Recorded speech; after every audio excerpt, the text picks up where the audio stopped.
looking at the flash on the wall, lesser images than what Rabbit could draw on her skin given a chance. "Dream of me, Leslie," Irial whispered, letting his wings wrap around them both, enclosing them. Maybe the girl would get strong enough to withstand an ink exchange with one of the chosen fairies. If not, he could always give her to one of the weaker fae. It seemed a shame to waste a lovely, broken toy.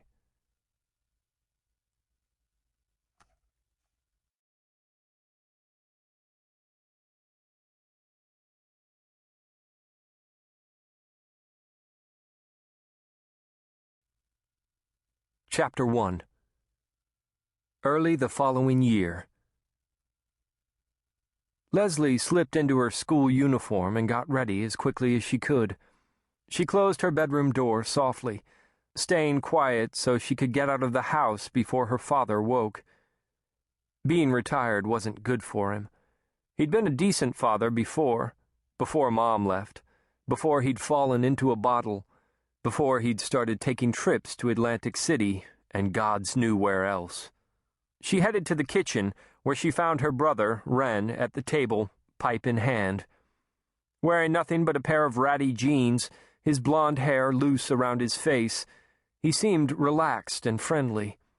Sometimes he even was. He looked up and offered a cherubic smile. "Want a hit?" She shook her head and opened the cupboard, looking for a tolerably clean cup. None. She pulled a can of soda from the meat drawer in the fridge. After Wren had doped a bottle, and thereby doped her, she'd learned to drink only from still-sealed containers. Wren watched her, content in his chemical cloud, smiling in a perversely angelic way. When he was friendly and just smoking pot, it was a good day. Wren on pot wasn't a problem. Pot just made him mellow. It was Wren on anything else that was unpredictable. "There's chips over there if you want some breakfast." He pointed to a mostly empty bag of corn chips on the counter. "Thanks." She grabbed a couple and opened the freezer to get the toaster waffles she'd hidden. They were gone. She opened the cupboard and pulled out a box of the only type of cereal her brother didn't eat, granola. It was nasty, but his pilfering stopped at the healthy stuff, so she stocked up on it. She poured her cereal. "No milk left," Wren mumbled, eyes closed. Sighing softly, Leslie sat down with her bowl of dry granola. No fights, no troubles. Being home always made her feel like she was walking on a high wire, waiting for a gust of wind to knock her to the ground. The kitchen smelled strongly of weed. She remembered when she used to wake up to the scent of eggs and bacon, when Dad would brew fresh coffee, when things were normal. It hadn't been like that for more than a year.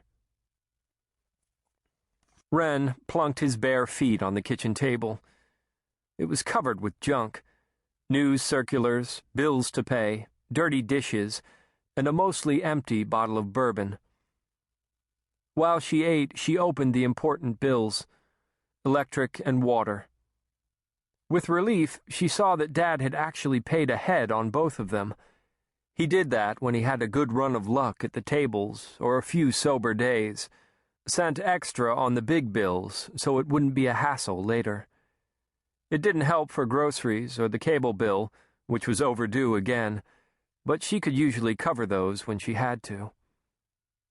Not this time, though. She'd finally decided to go through with it, to get a tattoo. She'd been wanting one for a while, but hadn't felt ready. In the last few months, she'd become near obsessed with it. Waiting wasn't the answer. Not anymore. She'd thought about that act far too often, marking her body, reclaiming it as her own, a step she needed to take to make herself whole again. Now I just need to find the right image. With what she hoped was a friendly smile, she asked Wren, "Do you have any money for cable?" He shrugged. "Maybe. What's it worth?"